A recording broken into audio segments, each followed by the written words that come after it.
Hello and welcome to the skating lesson. I'm Dave. And I'm Jonathan Byer. Hello. Hello. I think we're actually on opposite sides of the screen because I'm using a different way of recording our video today. So hopefully everyone isn't too confused by life. But this is the skating lesson, and welcome to This and That. I'm Dave Leese, and we're going to be discussing everything going on with the Challenge Cup, a competition in Korea where the top ladies skated. We don't even really know the name of the competition. It's really not that important other than the fact that four of our favorite queens were skating and the fact that we had a little bit of a skating soiree in person in New Jersey. So lots going on. Because it was Dave's birthday.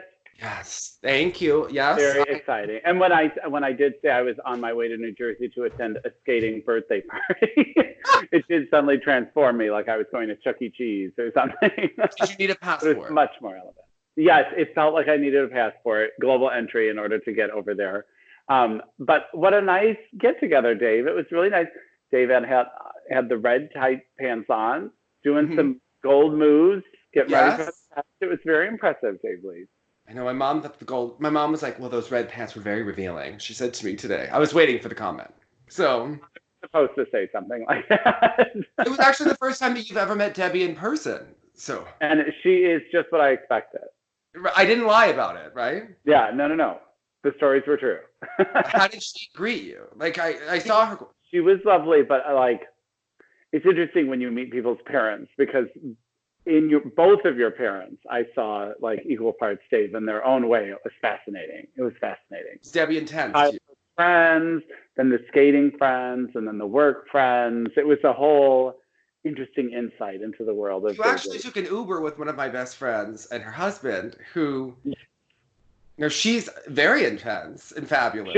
She I love, yeah. And again, your friendship together coming up made total sense to me, yeah. She makes me feel not so high maintenance. Well, and she was the one person there that really didn't skate.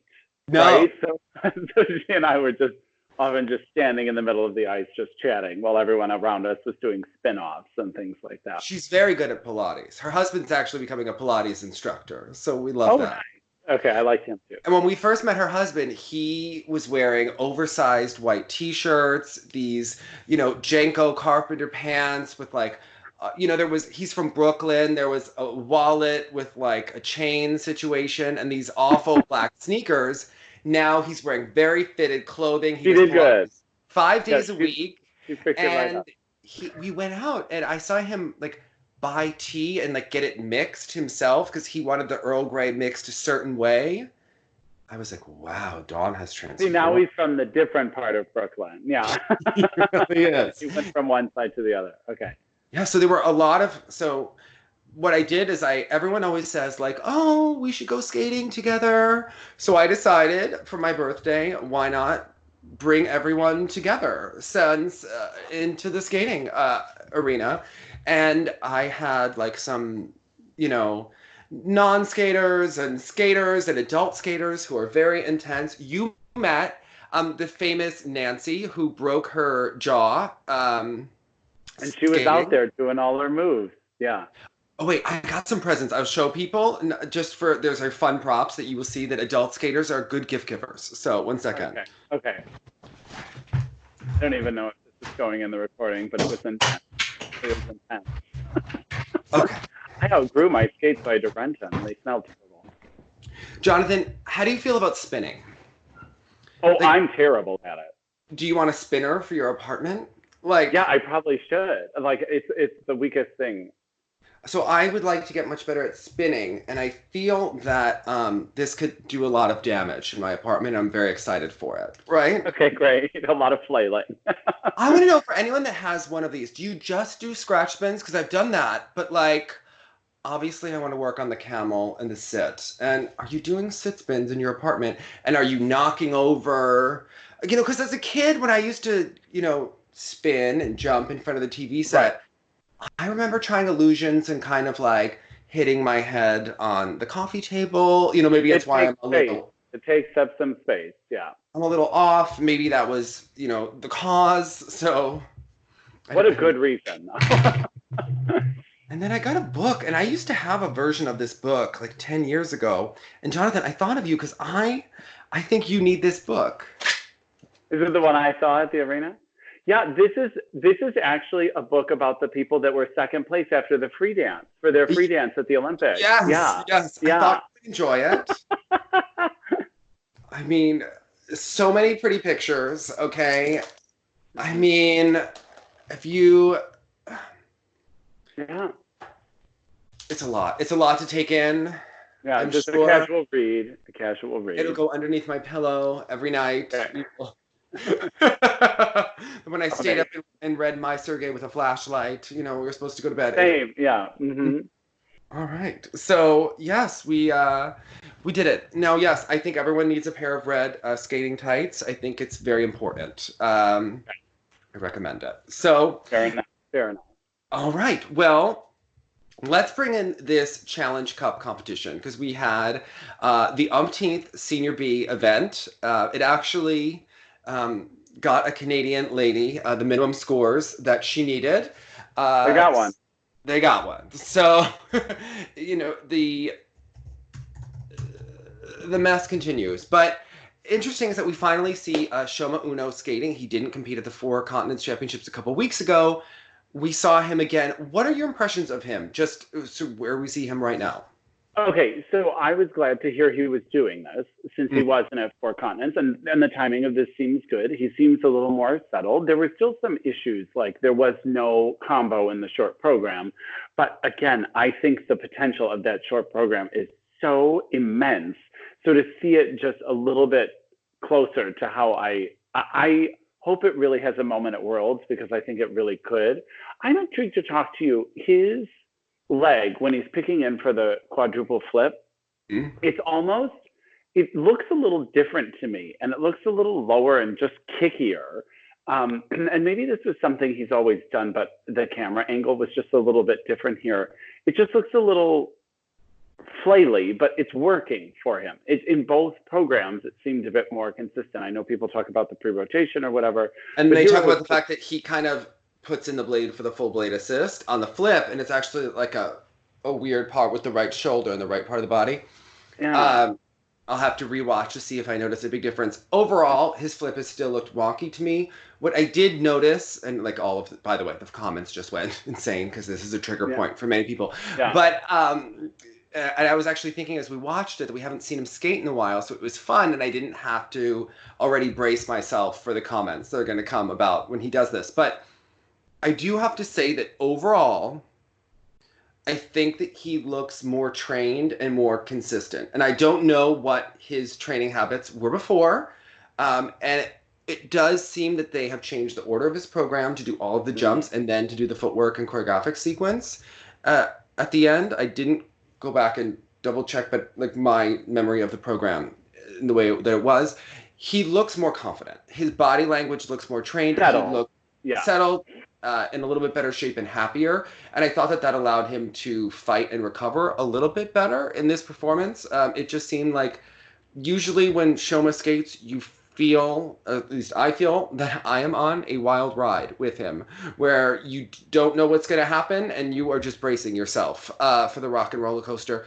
I felt like he did have a mistake in the free skate, but it seemed like he got it back on the next jump, and I wasn't as concerned watching him. I felt more appreciation and more of a relaxed quality, which then translates into judges feeling more relaxed and higher scores. So I was seeing him as more of a medal contender again, and seeing that nationals wasn't really a fluke. So it seems that Stefan Lambiel is helping perhaps get him trained and get him ready and over the hump, because maybe just having any structure in general. I mean, it was nice. We saw the flip, we saw the sow, and he had issues on the first quad toe, but then was able to rebound and put the combo on the second one. Because here, it seemed to be the combos were throwing him a little bit in the quad situations, because there were some funky landings. But he did it, and there was commitment. And like you said, at the end, he seemed very much in charge of the skating, in that it didn't wind him. He didn't seem flustered by it. So he could be a real wrench in things at World. And I really do hope he's on that podium, because even though it's a little more open, quote unquote, in some sections in the free skate, I still find it just such beautiful overall pure skating and such projected moves in general that it would just be really nice to see a skater like that and programs like that be skated well at Worlds. Both music choices are perfect for him, I have to say. 100%. And they bring out different sides and they really show off his skating qualities. I actually think there are times that his components are the best of the top men in terms of just his overall skating skills. I know we're going to get killed for saying that, but I do think that there are things that he does when he is just skating that are some of the best in terms of projection, deportment. That are truly remarkable. Yeah. Yeah. Not just good. Yeah. You know, he's shorter than the other two men and he is, you know, more compact, but he has like an elegance and he carries himself in a long, lean kind of way, and it works. And there's an abandon in those step sequences in both programs, and it's so brilliantly crafted. Like in the short program, by the time he gets to that footwork sequence, you are ready for it. And, you know, unlike other people with signature moves that just throw them in, a cantilever being one of them, when he does it, it really does have such impact and it's such a moment versus, oh, here I'm doing this now, which even he has been guilty of in the past. But in these programs, it really highlights it. You don't think so? No, I do. Oh, I think there are several aha moments in the program. Yeah, I think overall the program just felt like he could breathe in it, if that makes sense. He didn't seem to be rushing. And typically when he skates, there can be a frantic quality, especially if he sometimes seems like he's panicking a little bit if the jumps are going awry and trying to force things to happen or correct. And I just felt like everything that he does was able to be appreciated more because it just seems more trained and more settled. And that's the danger of that short program because the music is so driving and unrelenting. And I could see, I mean, it was he's been up to it, and he's like running after it, but he felt in front of it this time, and it was really nice. Yeah, I do think he's going to be back towards the top again. I don't know that he's going to nail the short program. I think the consistency is a work in progress for him. I don't think that they've made major technical changes. I have a feeling that a lot of it is mental, getting rid of some bad habits, and just working that process with him. It seems perhaps too soon for anything. Like I don't imagine that the flip big changes are happening yet, but I do think that there are certain things that he's doing, checking the landings, things like that. I have a feeling he didn't seem to be throwing himself into the jumps quite as much. Right. And sometimes he does that and wipes out, like on the triple axel. So it did seem that he was in a better mental. His whole physical rhythm had sort of settled down. And that was nice. I mean, I'm intrigued because this is someone, I mean, I think you never know what's going to happen, but I think we know there's a battle between 1 and 2. And it's this third spot is kind of up for grabs, and it will be interesting because I think Shoma more than ever showed he could be right in it. And we weren't maybe so sure. Yeah, and I don't know that he's just going for bronze. I think he should go to skate his best and to kind of see what happens, because I was getting the vibe when he was skating where if he can do well enough in the short and say that he's like 4th and then smokes a free skate, I could see him winning a silver, right? Like I was a little afraid to say it, but I was feeling the same thing because again, these programs are fresh, iconic, and they build. They swell and climax in just the right ways that an audience is going to have a bigger effect, which we know inevitably feeds that PCS mark at times with the interpretation and performance marks, because I think his are the best crafted. Yeah, I think you had a good point about the combinations throwing him, because sometimes skaters overthink combinations and they'll think about the second jump before you're even thinking about the first jump. It happens in practice all the time when you're learning these things. And sometimes he gets a little apprehensive and he tends to make sometimes silly mistakes in the short program.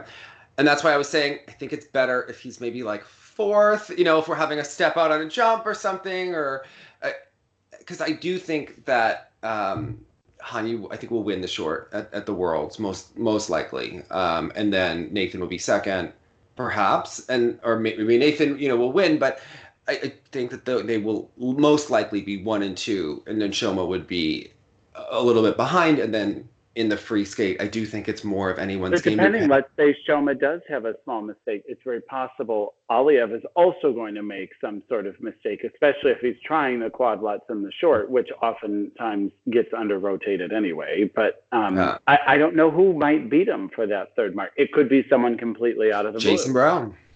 Could be, 100%. Jason said great short program scores, has been very consistent. Danielian has been really great coming in. So it's going to be very interesting at the World Championships to see them all stack up. Vincent Zoe is climbing back up. We have not seen him skate since the national. So interesting. I feel it's important because I feel sad. I feel like we're picking on Keiji saying this, but I just think that the Japanese Federation made a wrong choice, and that this was more evidence of that. Just seeing him skate here. Also, Keiji skating to hip hip chin chin is such a mismatch for me. I just don't think it elevates him. It feels hokey. No, I think they're trying, for your exact criticism, I think they were trying to make him a little more interesting. Like, from a strategic standpoint, I could have seen when they're brainstorming in the room why they thought maybe this could have been the right move for him. And again, this would be a different story if we didn't see those two outstanding skaters from Japan at Four Continents, both of whom would be far superior of a choice, I thought, maybe than Keiji.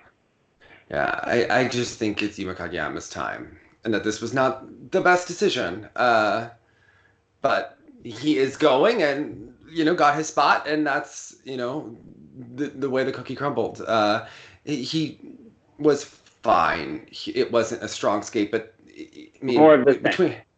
More of the same. Between Hanyu and Shoma Uno, they'll be in great stead for 3 spots for next season. It just, to me, it's just strange. I think it's more exciting to see the up-and-coming talent that is really starting I would think it's more important to cultivate that up-and-coming talent. Yeah, I know that Keiji's been a very loyal, reliable skater, and, to at least reach a certain level over the last several years, consistent to a point, but I'm not seeing it at this juncture, Jonathan. Okay, he's the Tanya quiet in a way. It's like you're doing everything right, but I'm sorry, this just isn't as important. Yeah. No. Now, how about Rika? This is interesting to me because we've seen Rika 1,000 times. Why do you think, for me, it made sense kind of that Shoma did this. He probably wanted some more positive mileage, made total sense. Rika's presence here really threw me for a loop. I wasn't quite sure what she was doing. And then I thought maybe she's doing it because she's going to try more new content. Maybe this would be the attempt at the quad sow or something like that. And then when it wasn't, I just left to wonder what we were doing here. So she has moved the combination in the short to the end, which she did miss here. She's trying to match Kosternaya's content. I don't know. Were they trying to go for the quad sow and then she popped it? I wasn't sure. I was left thinking that she's a really solid pewter medalist for the World Championships, for a 4th place finisher, unless a mistake happens above her. It's interesting that she is probably, I think she's skating technically somewhat on par to what she was doing last year going into the World Championships. It's just so interesting how much things have changed in a year. Last year, I think that the music masked and elevated her more, right? Like, I don't know that she's emoting any more or less than she did last season. I just think that the costumes and music are terrible in both programs. So in the same way that we were talking about Keiji, I think someone in the room probably had the right idea with this kind of concept for a short. Let's try something that's just a little funky, that's a little out there, and maybe it will infuse more personality on the skate. In the short, she's just kind of, again, sketching, skating to keep up with it a little bit. And that's another one. I wonder if the fast timing that is actually maybe rushing her rhythm a little bit. And maybe that's what happened, because I was surprised to see that error on the combo there. Now, I do think that some of it comes across as childish in her version. Like, I feel if you gave that program to a different skater, might have a different response. It's brilliant in that everything that happens in the music is mimicked physically in some way. So they hear the music, but there are those these a couple runs, and she does this gesture that almost looks like a little girl, like lip syncing to her favorite song, or something. You know what I mean? And then in the free skate, you see a little bit the lack of ice coverage that's happening. However, structurally, like Shoma's, that piece could build. That piece, if skated cleanly, could really have a moment because there's this cinematic climax to it right when you want it. But some of her Ina Bauers or the sliding on the ice gesture need just a little bit more oomph behind it, I think, for me to buy what she's selling. There's a little bit of a softer, more delicate quality to her than being like some goddess of religion that's out there. Right. I don't know. I just think that last year's music carried that better, but if we saw it again, we might feel a staleness to her skating. So I don't know. I think they were right to make the choice because I was surprised again seeing her for the first time live at Four Continents that it was a little bit smaller. That even with that graceful music, it seemed a juniorish lyrical program. So I feel like they had to go out of the box, and they will probably go back to it. I have to say that before we spent a ton of time focusing on her, most of her musical choices have been quite bad. And like when she did La Strada, that felt off to me. That just felt a little bit painful. I don't know that she's a very musical skater for whatever reason. She may be focused in competition. Yeah. I don't know what it's going to do. Does she not need an emotional connection to her music or choreography? Yeah, and we've seen videos of her dancing, and she can move, and we see moments where she can, but she shuts on and off and doesn't mask it as well as other skaters do, who may be focusing on their jumps. And with Rika, there seems to be more of an on and an off switch, where, you know, she's like, because I was told to emote here, and I will do what I am told, and I am doing it, and then when it's off, there's no innate musicality. There's no innate stretch. They have not taught her, or she hasn't learned or doesn't do that on her own. It's an interesting thing. She's very studied. Well, that's why the Ina Bauer in particular, and then this stretch on the ice in one point, like a choreographic slide, I thought this could be such a moment if she took it. I don't know. She doesn't seem to get the extra little flourishes of skating. Yeah. The extra little diva. Yeah. The big dramatic slides. You know, Jonathan, you love a lunge on the ice. I do. You do a very expansive one, Dave. You know what I'm looking for. You have to know, what did Dick say? You have to know what the audience is looking for and give it to them, right? You have to.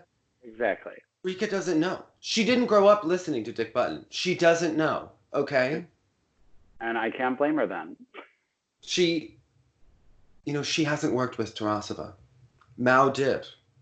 And that's, I think, the kind of thing that would actually just put Rika over the top. I mean, mind you, her limitations with the placements this year really don't have to do with the material as much as the technical content.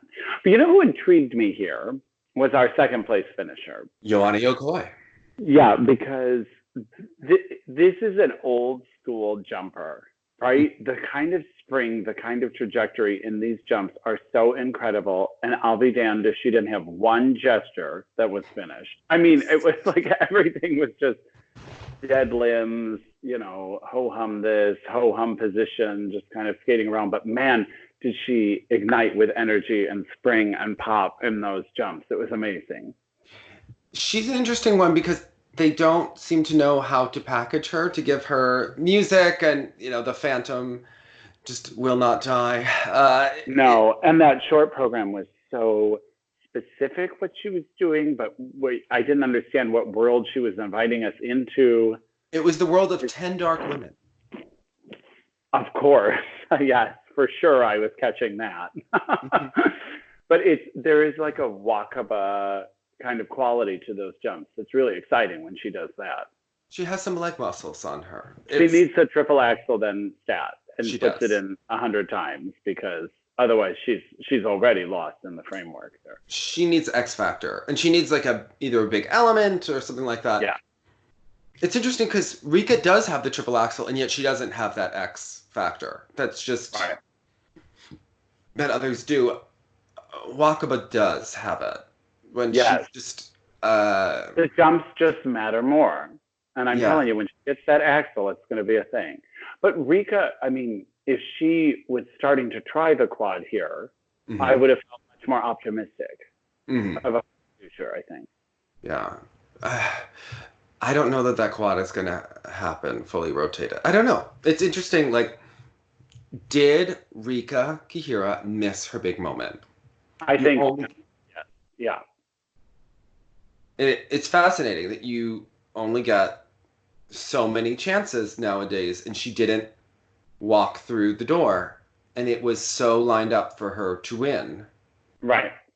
And then to not even walk away with a medal. Yeah.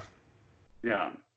It's just interesting, like, and we don't know if she would have won per se, but she was on this. It was right there. Yeah. Yeah. Yeah. Well, how about this competition that happened in Korea? So we did see the top 4 ladies in Korea skate. They skated in different divisions, and I just wanted to focus on the performances of them because we did see Hyein Lee, who's getting ready for the World Junior Figure Skating Championships, which in a normal year it would seem that Hyein Lee would have a great chance at medaling at Junior Worlds after a free skate like we saw here. But to put it in perspective, she's going against 3 Russians, 2 of whom are attempting quadruple jumps. And she's going against Alyssa Liu, who has triple axels and quad attempts that are going on. So she could be anywhere, nail it, and finish anywhere within the top 5, depending on how that cookie crumbles. How do you compare her to the other top ladies that we've been seeing over the last several weeks? It's interesting because she has a really lovely quality to her skating. It's not quite there yet. So I don't think it's the kind of, even though her PCS and skating skills in general may appeal to me more than the others in general, maybe save Valieva, obviously. But I don't think it's enough to make up for the technical deficit. Right? I think it's easy for her to become lost in that high middle in the standing. If she is clean, anything can happen, right? The thing is that she does not control her own destiny. What's working in her favor, the pressure is definitely on Valieva, Alyssa Liu, and I would think Daria Usashova. Yeah. Because Daria has the ability to medal, but she has shown that there are nerves that happen in putting the combinations in the second half of her free skate, as well as strange entrances. And even though she was more successful at the recent Russian Junior Championships, they were still jumps that she had to fight for. I mean, the weird spiral going into the triple flip was certainly didn't look steady or confident for her just yet. So I do think that Hyein Lee could medal, but I wouldn't bet on it. But she could if she skates cleanly and gets good components. I think anything is possible. I don't know what to expect from Alyssa Liu. It could go a couple of ways. She could look great and skate amazing and it be triumphant. It could be the start of, attempting quads that are not around. And what's interesting because the judges don't seem to help Alyssa. They didn't at the final. Were a little slow to award Hyein Lee. I thought the PCS that was maybe owed her in some of the Junior Grand Prix events. Like I thought she should have been placing considerably above some of her colleagues, and that was not necessarily happening. But I don't know. She seems a pretty solid mental skater, so I think she'll deliver a quality product. So Hyein Lee grew between last season and this season, both physically and as a skater. She looks taller. Her jumps are more round.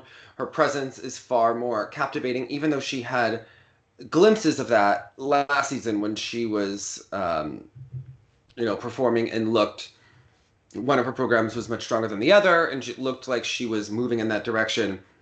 there were under rotation. So, sorry, yawning is contagious. I know. I'm sorry. The things we do, we watch skating till the middle of the night. Okay. Yeah, sorry. But I did think that she is. I do think that she has made so many improvements. I wonder if the judges had a different perception of her a year ago before now. And also just the strength and the power of the Eteri girls, I think is hard to compete with when you know that they have this technical arsenal. I have not seen her skate in person, so I don't know how much speed and flow she has compared to them. It looks decent. But also, I mean, Alyssa has this thing in this joy and confidence that even though it may not be a knee bend and edge, there is a presence that way that you do know that you're watching someone have a lot of fun, where Hyan Lee is a little bit more, ticking the boxes as she goes, I found. Even though Alyssa's technique has room for improvement and sometimes seems a little bit wonk, she has that Tara Lipinski quality where she looks confident and ready to attack when she goes out. Like you said, she looks happy. She looks like she is going to go and ready and excited to go do all these elements rather than afraid to go do all of these elements. And then you're right with her. You're having a good time too, as she approaches them. And again, if she does both axles and a quad, let's see where she scores it. I think it could be hard to beat. My girl Daria is probably stressed, praying in multiple languages, to multiple religions in the background, covering her bases. Right? Yeah, she's singing Rika's program. Yeah. Yeah. Okay. Yes, I think so. Yes. Jonathan, have you ever sang the Black National Anthem? No, I have heard that it exists, but I can't say I'm familiar with what it actually sounds like. So I wanted to write a letter to my elementary school that I feel like we were shortchanged, and that during because we in our choir sang loads of songs. We sang every Hebrew song, but we never sang Lift Every Voice and Sing, right? It is not a song that you can fake. Especially, no one hands you sheet music. I was at an event this week at work for Black History Month, and they just had the lyrics, right? They do that in some churches sometimes, and I'm like, I need the melody. I need the melody. I don't know what's. And I'm usually the kind of person that sings when I'm a participator, Jonathan. Okay. Yeah, I sense that about you. So I'm in a room of people, right? And I would like to support this. I would like to, and I am one African-American singer here and here and here and here. And then there are some other duds from my department who, of course, wouldn't sing, but they're all sitting next to each other, which is why I didn't sit next to them in the first place. Who wants to sit next to? Yeah, because then you feel weird to sing out in a group that way. Yeah. Also, it wasn't a singing presentation, but I didn't want to sit with duds anyway. I wanted to sit with the fun people. We never sang Lift Every Voice and Sing, okay? Can I just tell you, you cannot fake it. And I felt like the whitest stick in the mud ever there, okay? And I was trying to be lift every voice. Can't do it, okay? Well, not without the melody also. That would have helped. And I forgot. Because I was at an event once before where it happened, and I again had that out-of-body experience, watching myself not know the words, watch everyone be very into it, and not know what's going on. And I forgot, because I would have practiced. Okay, I would have at least played it a couple of times where I felt like in the car, gotten it in the ear. Yes. Yeah. Okay. Yeah. So then I was like, oh, I wonder if any of my girls sang it. I find the Whitney Houston version. Whitney herself didn't know the words. Okay? And bless Whitney. She went through a lot. I don't. She did. I believe she knew the words at one time. Okay? We saw her on Dancing with the Stars. She didn't know the words to I Want to Dance with Somebody. Okay? So I think that Whitney, sometimes she knew the words, sometimes she didn't. She knew the best. Yeah, she did the best she could. She learned a lot of songs throughout her life. Okay, she sang all those hymns in church. She did everything. But I'm sorry, it was an aside. But as a musician and a singer, I thought that you would maybe. Yeah, that's tough when you want to give, and they're making it difficult for you to do so. Can't fake it. Well, I know sheet music, okay? And also, I like when it like lights up the note, like da da da. You know, because you have white people, you got to get them in the rhythm, okay? They do not know how to clap on a beat. Bouncing ball, yeah. Okay. Yes, okay? The bouncing ball of the note. You know how white people can be? They don't know, all right? It's true. It's true. But I never understood in certain, like, if you would go to someone else's church, for instance, and then everyone would just like do a call and response, and they'd be like, and you're like, what? And then also the way certain people would just drone on and sing, and they would be singing. There's a great YouTube clip of a public access of an older woman and a younger girl singing "Go Tell It on the Mountain." Go tell it on the mountain. Yeah, with like completely dead eyes, no interest whatsoever. And I was like, this would be the perfect example for sometimes what we talk about with the skating. Like, how could you be skating something so joyous and be like, what? It sounded like Catholic Mass. What? Like, I don't... Exactly. Like, and then yet the words are so vibrant. But why aren't Catholic singers? There's a thing that they don't like to sing so much. And then it blew my mind. In some Catholic masses, people walk out on the closing hymn. Oh yeah. And I was like, what are you doing? It's not over. It's just like leave during the last hymn, like. And then it gets even worse. On Christmas, we always stayed, right? Like we were in a family that stayed, yeah, right? But then there's a postlude that's often flashy, and you use that to exit. Right. And then I was the cantor, but we always stayed. But on Christmas Eve, when all the people are coming, the towns, because we go on the Saturday night, and the towns have Santa come on the fire truck. That's the one time a year, and I look forward to it. Like, you go in the communion line, and you just keep walking. You don't even, like, there's no outro. There's, like... Yeah, exactly. You go to the car, and you try to get there, because otherwise you are stuck in traffic, okay? So... Okay. Then we usually go to Dawn McCoy's house for Christmas Eve. She did mention that. Yeah. Oh, what else did you learn from Dawn McCoy? Lots of things. Did she tell any? Did mention that you guys go to her house on Christmas Eve. Did she tell any tales?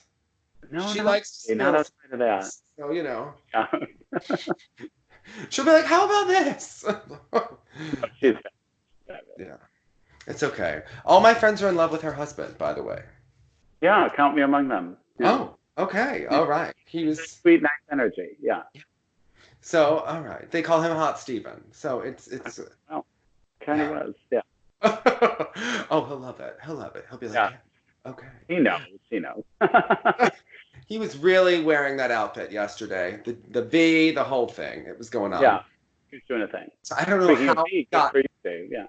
Also, the Catholics, I don't know, why are the numbers so off? Like, the numbers just, like, start at 300 in the song? Like, oh, right. Yeah, exactly. Which book?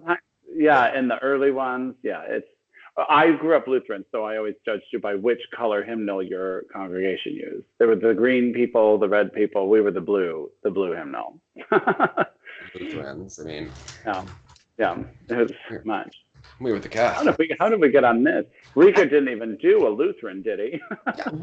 Why didn't she? Okay, why not? Yeah. Okay. Nice Martin Luther ballad.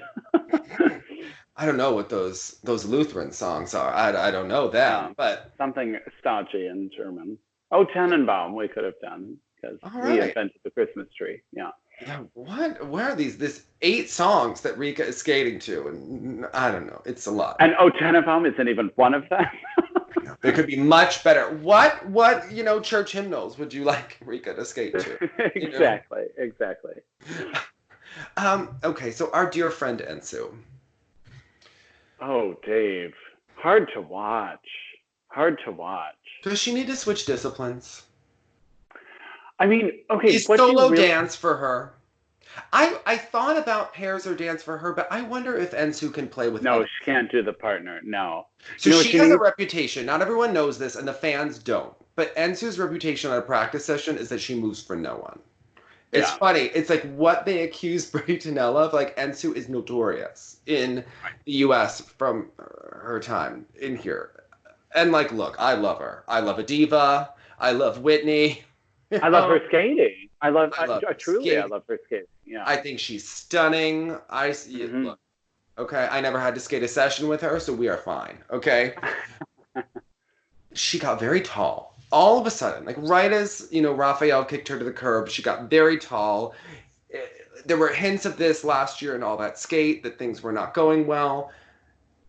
The jumps have been gone all year. I don't know if she is injured. They've never said whether or not she's injured. And in really wonky ways. Sometimes when we know growth spurts happen, we'll see the same kinds of under rotations or the same kind of timing issue that's just plaguing while they figure it out. These are so tilted and so turned around. It's as if she has never done the jump with the timing she's trying for the first time in this program. And the falls get scarier. Like it looks like Alyssa Sisney at Gothenburg Worlds when she didn't know that her hip was given out. Okay. Oh. I mean, these were double axle like splats where it just goes everywhere. Tough to watch and still the in-betweens, even with all the problems, are still lovely. Oh wait, were those Worlds in Nice? You know that they were in Nice. I was there. Yeah, sorry. I already know that Brett commented in like all caps. It was Nice. Gothenburg was 2008. It was Nice. Sorry. Okay, I was already young. 2012. Yeah. Okay. Sorry, there were so many bad Worlds for the United States. It was. I know, right? During the second year. Yeah. Concerned. I don't know how this is going to improve for her. Yeah. I don't. Well, and it seems like if she wants to move forward, she's going to need major coaching. And I think she's going to need a name, and I think she's going to need a guru who's going to help her overhaul. Yeah. Whether she's up for that or can handle that, I don't. What's Robin Wagner doing? Is she in Florida? Where is she? Can she help her? Like I think she needs some personal attention. Maybe she could live in Robin's apartment. Maybe they can go to the ballet together, and then we can figure this out. So, does Robin want to do that with Unsu? I don't know. I don't think so. The talent would be a joy to work with, but it really would. Some real barriers to get through, though. But she's so pretty, and she knows how to wear the pretty dresses. She's already winning half the battle. It's right there, yeah. These jumps are just details, right? Exactly. Why not solo dance? We spend all this time whining about why isn't synchro, at the Olympics. Why not the solo dance competition? Excuse me, bring back ski ballet. Yes. She can be doing ski ballet. What discipline should Enzo be doing? I don't know.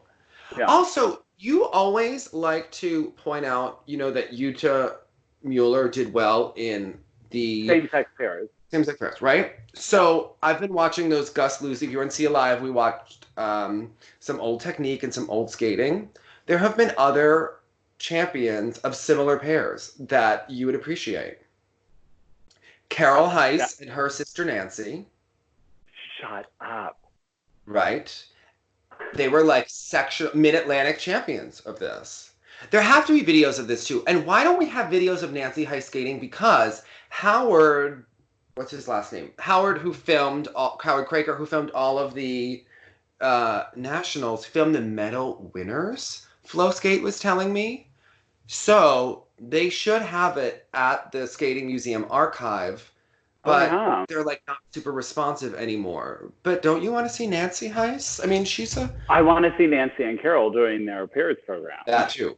Also, Mary Scottfold and her twin sister Anne.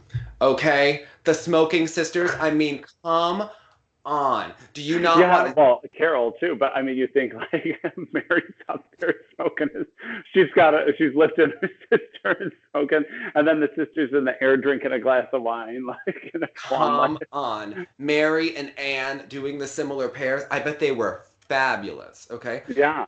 So I was looking them up, and I used the newspapers.com that you get on Ancestry, that usually I'm looking for obscure family marriage notices or something like that. So I was like, oh, why not put in some skating people, see what you could find.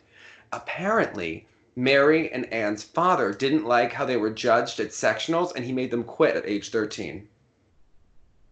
I was like, whoa. And everything that they did was they were local celebs in Hershey, Pennsylvania. I mean, they were covered like no other. Apparently they're from Lebanon, PA, at the Hershey Figure Skating Club. Lebanon. I don't know why, but it's Lebanon, PA. It's more mumbled like Lebanon. Okay. Yeah, it's pretty lowbrow. But so you're from outside Philly, right? Well, I have family in Gladwin, but yeah. Okay. Speaking of weird spelling and pronunciation, insane. The damn river. How about the Bala Kinwood? Yeah, Kinwood. Okay. Yeah, so they say Kinwood. Explain that spelling to me. Yeah, is it Welsh maybe? Because C-Y-N-W-Y? W-A. Yeah, maybe it's W-Y-D. Because when I've been in Wales, it's like a joke. You're like, certainly no one speaks this language. No wonder they did the whole episode about it on The Crown. Or if it says like men's room, it's like 87 consonants in a row. And it's the most confusing language to me ever. Along with Massachusetts. That's also Yeah, that's also a whole thing. How do you get Worcester from Worcester? I don't know, Jonathan, okay? And may you never. May it never make sense to you. Doesn't make a lick of sense, okay? Yeah. Where was... and Alicia Sacramone was from one of those Massachusetts towns that made no sense. I remember. I don't know. Bunch. Yeah. Oh my goodness, I know. So, yeah, anyway, I digress. You know what? These are just important conversations that we needed to have. How did we get into Bella Kinwood? You need to talk it out, yeah. I don't know. How did we get into it? But anyway, Ensu, she needs help, Jonathan. I think solo dance with maybe Marin Honda and Ensu could do similar pairs together in the Olympics. I would watch that and give them the gold medal. Yeah. I'll put them together. Who else could we pair? If Daisuke wants to do it with Jeremy Abbott or something. Yes. Why not cross countries? And I feel like the Eteri girls, we could see that would be Kosternaya with like Senya Sinitsina. We could do that situation. Okay. Mm-hmm. Annabelle Morozov and Diana Davis, like the sibling. This is getting good, Dave. Yes. Good, yeah. Come on, we need some new disciplines. If the ISU is going to change the program length on us, and we need something interesting to happen. I don't know, but okay. So Yelim Kim actually going to the World Championships. You know, that would have been Ensu's spot had Ensu, decided to jump this season in a fashionable way. Right. Very nice skater. Very I wish I knew what could help her, because the jumps are exciting, but it just is another kind of falls flat kind of presentation. And sometimes, like at the beginning, Senior B's Lombardia time, I don't know if she was at Lombardia or something similar, but it was around that time period. I thought, okay, they gave her a little bit more interesting material this year.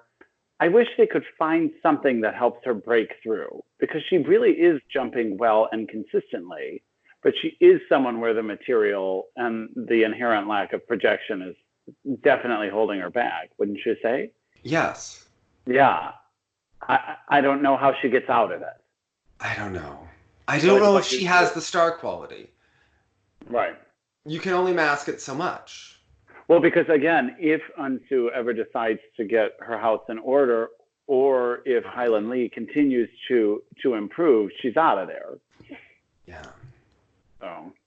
But Young Yu looks to still be strong. Didn't do the triple axel in the free skate here, but attempted it, but yeah, just sat it down. But she's competed a lot lately. Okay, I feel like this was not her competition to peak for. Well, that's why I was curious why you thought they did this, because so many of them were at Four Continents. So this seems like a weird extra thing to just tire them out before junior and senior worlds, respectively. Listen. Have you watched Parasite lately? Have you seen the movie? That's my next one I want to see. I saw Jojo Rabbit. But then the next one's going to be that. It is very violent. In like, Koreans are hardcore. Okay, watching that movie. Okay. All I'm saying, I'm not arguing with Koreans about anything. Okay, like that. Okay. We've experienced some of not working in their house. Stuff. Yeah. None of that. Okay. That it was an intense film. They they're not joking around, okay? And after watching Parasite, I don't think that this was helpful in terms of peaking for the World Championships. But if they want to do it, you know what? More power to them. Okay, this is great. This is great. Great. Anything you want. Anything you want. Okay. We didn't invite Mariah Bell. It was fine. Okay. I was telling Dawn in that ride that the last series you had made me make that was from the East was Maren Honda's younger sister in The Killer Housekeeper. So that I watched all of. And did Dawn want to see it? Or was she like, what was I don't think given my description of it, I made it sound ultra enticing. She cannot judge. Okay. Okay. I have Dawn stories for you. Okay. Okay. Now, she once became concerned that she had a tapeworm. It was not. Okay. It was. Oh, okay. Yeah. There's a lot of neurotic stories going on. Okay. We'll just. All right. So. Also, are the Shibutanis going to come back or not? Because they would have to make a decision soon, right? And we know that Maya was sick. We never got the checkup. How is Maya doing? But I'm wondering because I had a dream about the Shibutanis the other night, which happens approximately never. And yeah, it's like, wait, what? I don't know if it's because like I was trying CBD oil to see like that was recommended and is this positive? But all of a sudden I had a dream about the Shibutanis and like, do you ever have like really impassioned like conversations in your dreams with people where you're like really? I was like, you absolutely should come back. The third spot's wide open for the U.S. I was like, absolutely. Well, it is, but would they be competitive enough on a world stage? I mean, this was interesting, and we've talked about it a little bit with Nikova, or when they would talk about, for a long time, Gracie Gold, and you brought it up in your Russian video about Zagitova, in which it's kind of like, why do we leave this open? Is this because you want that occasional story, will they, won't they? Even Meryl and Charlie, remember, and you expressed it in the video, there must be something that they think it makes them more alluring to sponsors, or there's some extra funding available somehow if you are still quote unquote eligible. But it seems very clear to me, Shivs being one of them, just like it was for Meryl and Charlie, just like it is for Zagitova, the time is clearly gone.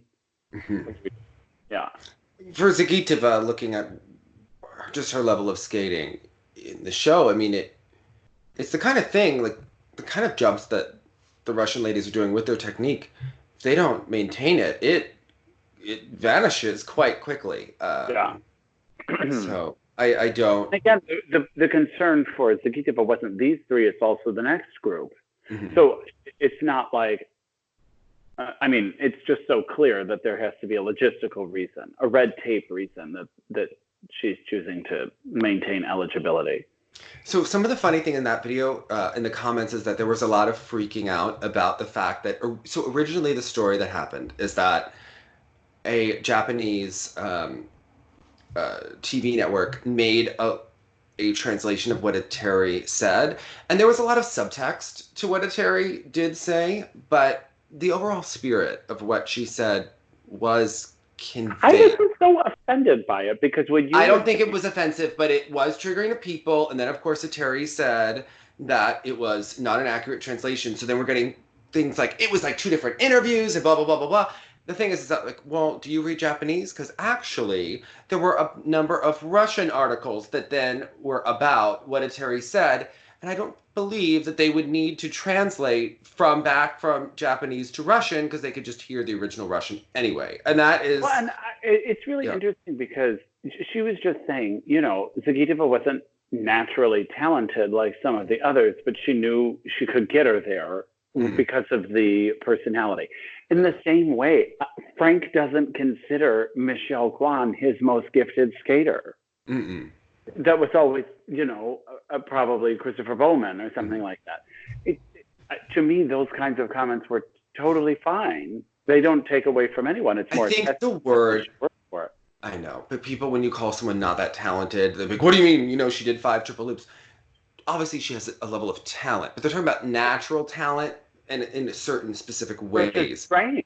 Yeah. For Maren Honda. is more naturally talented probably than Zagitova, but didn't do the work, so it doesn't matter. Yeah. So then she never learned the ability to be able to do the 5 triple loops. Obviously, Zagitova has talent, right? Right. But I think it shows you that the mind and the work is more important at the end of the day. Because a lot of times the more talented skaters seem to rest on that talent and don't put in the extra work to get it done. Obviously, the ideal situation is that you have an extremely talented skater who has an extremely talented mind and work ethic, and then you get someone that's, relatively... Well, good luck finding that. Yeah. Well, I think you look at someone like Hanyu, someone like Nathan Chen, right? Yeah. Those are people that have almost every ingredient, right? The Simone Biles, like someone who has almost every ingredient, and then those people are very, very difficult to beat. But I think when they're talking about someone like Zagitova, she obviously had talent, but I didn't think it was that dramatic of a comment. No. Is it the same way in opera? Like, is there a situation where you have people that have very nice voices and then people that, who's going to work the hardest, right? And literally just the same. Some people whose voice has been built to be functional in spite of their natural sound. Someone like Beverly Sills, I don't know if she's an older singer who's now deceased, but she was very famous, and I thought she kind of had an ugly sound. But it didn't matter because what she taught it to do and what she was able to express, even with that particular sound, even if it wasn't my favorite, I still liked it in other ways. And there are tons of amazing sopranos with God-given instruments that could have changed the world just sitting at home because they didn't have the right temperament, they didn't have the work ethic, they couldn't do it. I think it's the exact same thing. Yeah. And I think it's true. I mean, you see it in school too. I mean, there are people that are naturally brilliant from a very young age, and then they don't put in the work, and they get surpassed in school by people who outwork them, who maybe aren't. That's that old cheesy quote. It's hard work beats talent when talent doesn't work hard. Yeah. And I think that's definitely what Eteri is talking about. When she's looking, she wants to see people that have natural gifts, but she's looking for someone who's going to make it go the farthest. She's saying it in a rather blunt,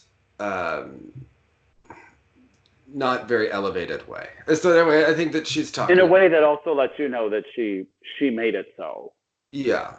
But I didn't find that to be like on the top 20 list of offensive things that she may have done. I didn't find that among them, but I found it interesting that she said it, and that sometimes her siblings may like comments that say that Zagitova is not very talented or things like that. Yeah. You always know which way they stand based on the family members and what they are. They get the right, what the story behind the scenes is. Yeah, I love it. They're all talents, okay, and each in their own way. I thought she did have something to it when she was talking about that need, that desperation, or in despair, and I found that to be totally a thing. I was doing this weird opera while we were filming back in 2017 called The South Pole. And it's about the people, it was the race to discover the South Pole between the Norwegians and the English. And when we were doing character studies, normal people don't feel the need to do that. Mm-hmm. If you grew up, felt well adjusted, felt safe, everything was there for you, all this stuff, you may not feel the need to risk your life to discover the South Pole. You may not decide to sacrifice your body and childhood to win a gold medal at the Olympics. I mean, these are You may not be back on the ice after you break your jaw and have it exposed during pairs and already be skating before you're really cleared by a doctor, right? Like, that's not... Par exemple. that may be... That person may be the winner, okay? Because they're wired that way. It's good and bad. That intense drive and that need for that, It's Evan Lysacek, probably one of Frank's least talented skaters. But that desperation, that drive, that will to win. Needed it, yeah. I agree. So I got what she was saying. I didn't think it was that. But it's fun. I think so much of their choreography is so much more offensive than anything she ever said in this interview. Come on now. I love her so much. Never change. Okay? I just... except that will change. Okay? That's continual. Yeah. Okay. No, it's so exciting. We're getting to the Worlds. Lots of drama happening. The fact that Ala might be the technical caller. I mean, just the... Oh, yes. So if you're the French, What are you doing? Are you, I kind of get Gabby's position, or as it has been reported to us, that she's gone to a bit of a dark place. But she was in that place, I think, before, right? I just think that when you're at the top level in something like ice dance for so long, I mean, not that it was easy, because they had a lot of bumps in their career. They had to deal with Didier. He certainly gamed them out of going to the Olympics in 2014. Then they got everything together, and despite their concussion, in the fall of 2015, the first 2 years on the senior level were really going in a very great direction. Yeah, just easy peasy, yeah. I mean, obviously she had a major concussion, so not super easy peasy, but overall, a great competitive. Yeah, they felt supported and encouraged, and nothing was going to get in their way until. I mean, come on, everyone started copying their style, their musical choices. I mean, come on. I mean, the choreography we would see in, programs years later. And then, Tessa and Scott come back, and then they have the pressure of you have another team that is neck and neck with you and competing. And that fan base. I'm sorry. And again, we've talked about heated arguments in skating. It's part of why we love it, because two people see the same thing totally differently. And it was part real, part for fun, our difference between the French and Tessa and Scott. Both teams obviously great. But some of that vitriol in the fan base, it was no longer discussions between each other. There became some real social justice warriors who would tag. And there's a lot of backstory. You have DDA, you have what that triggers, you have all sorts of things involved there. And the story's not been that big here, maybe about DDA, but especially in Europe, I've had British friends be like, "Oh, skating is in the news." I'm sure they're inundated with a dark ugliness. Just in Renee Lagagne is running for president of the French Figure Skating Federation, but there are people that argue that she has been painted to be crazier than she is. She still went along with it. She's still a guilty party. Wait, but do we know that the other 8 judges on that panel didn't have agendas ahead of time? Well, that's the thing. It's like when we go back to Nancy versus Oksana in '94, and we only look to Jan Hoffmann as being a deciding vote. But it was like, well, 4 other people were also voting for Oksana. Why do we pretend it was just him? Same thing in 2002. But what about the people that voted for Nancy? Okay, what about the people that voted for Nancy? Or that voted for Sally and Peltier? Had they discussed that ahead of time? Right. Had it been less clear? Had it been less decided? Because how come the politics were going one way for Irina against Irina and Michelle before Salt Lake City, whether you agree with it or not? I'm not saying what's right, wrong, this is right, wrong.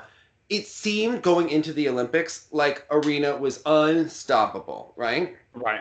Then Michelle skates a short, very beautiful, but not her cleanest, technically. And the judges are on her end. Right. And you're like, what? And yes, it's at home, but the judges don't change. It's still the Olympics International. Yeah, I mean, come on now. Yeah. And the tide was different. Right. I'm not saying anything happened, but you wonder, right? You come on. It's Ty and Randy, 5'9", 5'7", 5'8", Canadian judge, 5'4". I'm just saying there are different things that are happening in skating, and Marie Renee may be the one who was caught in an uncomfortable position. But I don't know that we don't know that the others weren't. But is she the one to eradicate it then? Or is someone like Nathalie, who's been so burned, is she going to go through and clean house in a different kind of way? The thing that Nathalie did, that is that she said that she wasn't going to get rid of most of the people involved in French figure skating. And the other skaters are very upset because they feel that she, therefore, is not going to really eradicate all of the problems by not getting rid of everyone. And that's like a really difficult discussion about how many people need to get gotten rid of, and how corrupt is. How do you keep it running when everyone who's a part of it is kind of the problem? Yeah, because we haven't really seen a successful. Get rid of everyone. How does it move forward?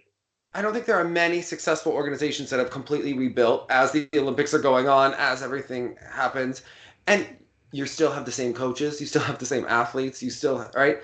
I think it I think it would be better. I mean, obviously, in a utopian world, you'd be like, yes, we can get rid of and bring in new people. The thing is that the people you bring in, maybe they don't have the history of skating. Or I think maybe it's more of a rolling, fluid conversation where, like, we're going to start making changes and start cleaning house as we can. And yeah. But it does seem that Nathalie has a lot of support behind the scenes. So, and within the existing people, I think Nathalie will most likely be the president. And I think she knows a lot. And she's been burned a lot, and she has... And she's more current, and she's more connected with today's world and today's competitive arena. I don't know, an old relic like Marie, it's like, get her out of there. So as it was originally told to me, when the first Abby Bull article came out, someone said to me, Nathalie's organized everyone. So for Pesara and Candeloro to not then realize that she's likely going to become the president and the leader, I think she played a major ice dance game and had them be the mouthpieces, right, because they like to talk anyway. But that change was needed. So, yes. I mean, still did them a service, whether it was self-serving or not, you know. No, it was needed, and they all agreed. Yeah. And she helped a lot of people. So, and she got a lot of coverage for Abby Bull's book and all these articles. So, hey. Let's see what happens. I'm excited to see what happens in France.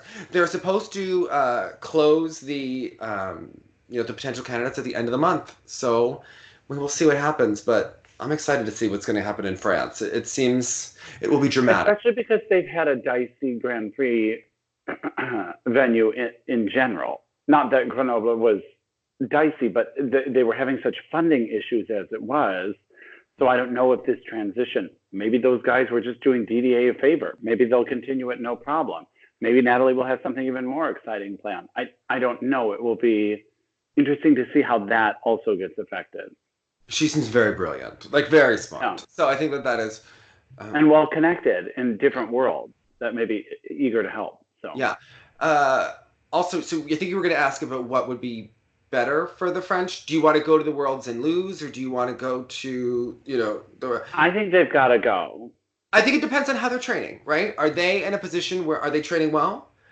Because we've heard that she had anxiety before the Europeans. And I think at that time, it was unclear how bad is it, right? Because there are different things, and, all these discussions about mental health. Is she going through a really hard time? If she's going through a really hard time, they may not be able to even train well enough to feel confident to go out there to skate well and win. And if they need a break, now would be the time to take it within the Olympic cycle, because in 6 months, if they look fabulous and they come back and next fall and they're looking unstoppable, this world's meant nothing to begin with. Who cares, right? Right. Rather than going and losing and then taking more time off and then losing time for next season. And then you get in a situation where you're trying to reestablish yourselves and maybe the sport is moving in another direction. So, I mean, there's a lot of potential things there. I don't know. I think it depends on how they're training, and that's what we don't know for sure. But it was interesting. The thing you proposed is, okay, let's say they don't go. It really does open up a bronze medal spot, I'm assuming, for Piper and Paul, because to me, as I see it, now we know home ice advantage, but I do see Russians, Chalk and Bates, Piper, Paul, Madison. Yeah. Yeah. It'd be interesting, because I think if you say they don't go, say if they didn't go, I think that Piper and Paul would be set for medal, and if you put them on home ice set to win a medal, I think anything is possible. Once you get to that point, I think it game changer. You could have an Elizabeth Manley silver medal. You could have things, ice is slippery, things happen. Nikita has a twistle. Madison Chalk and Evan Bates had a fall during the Olympics. I mean, I think it'll be a very exciting free dance final. I'm excited to see it. I decided not to go to the Worlds this year with a couple the prices just got too crazy, and now the seats aren't even that good. I have a couple work events going on that too, that like skipping would, it just, if they had consulted the work calendar earlier, we have a couple of meetings that, right? That's how I felt for Boston Worlds. I was like, it felt right during performances for me. And I was like, if it was like 1 week later, we would have been fine. Yeah. So I decided to make up for it myself. I got tickets to see Simone Biles compete at the Olympic trials this year, which is also astronomical prices. Yeah. Which is where? In St. Louis, Missouri. Oh, nice. Okay. So, I mean, a fine town to go in June, but I've been to St. Louis before. So I feel like I did all the touristy things a lot before. Yeah. Like I've been in the art, but not with someone. That's what we were even talking about at your party, the Vegas situation for Skate America again. And of course, not having been to Vegas, now I don't have to do some of the stuff just to say I'm doing it. Yeah. Yeah. I'm excited for the second year. I want to do different things. So yeah. Liberace Museum. Liberace Museum, some hiking. I want to see the signs lit up. Mm-hmm. I don't feel like I have to go into every single casino. Yeah. So, to see it and the tackiness. So yeah. I think more skating. Apparently there's going to be an adult sectionals that's happening in Vegas. This Vegas skating club, who's the power player in there? Because they've got Oksana and Surya skating around there too. So okay. Things are happening. Come on. Don't you think that Vegas needs a show with like Surya, Oksana, Tanya Harding, Pasha, like and Johnny Weir, and maybe Adam Rapon? Yeah, Johnny Weir. Yes. Come on, Jonathan. Like a residency, okay? Yeah. Yeah. I would go to that show. A little nipple, a little like dinner theater. Like, come on, we can have like. And that's just Johnny. Okay. Like, I just think that there's so many things that could be happening. It would be the perfect venue. Okay. Yeah. I don't know. And if Surya doesn't even have to do the backflip. Well, I think she does. And why were we not making more jokes about Tammy gambling in Vegas? Right? Like there had to be like a whole thing there. Do you think it's just because she seems really boring? It could be. She's really white. She's like really white and really pale. Right for Vegas, so we should try something. Tammy Gamble. All right. She needs like a more exciting student. Okay. Yeah. Okay. Fair enough. Are they gonna go for like the big jump? Come on, Tammy, help us out. Okay. Maybe get Camden. Because I don't know. We can work on this with the puns for next season. Talk about taking a gamble. Yeah. 100%. 100%. All right. Okay. Well, we want to know, what did you make of this? Why are the Koreans having so many competitions? What's going on? Have you seen Parasite? And do you also agree that they can do whatever they want? Like, I don't want anyone to attack me with like any chords or anything. Okay. I don't know. Listen, they can get Best Picture. Okay. I'm giving it to them. Okay. I'm just saying. All right. They deserved it. All right. It was quite a film. All right. Hold an edge and look sexy. Bye, guys.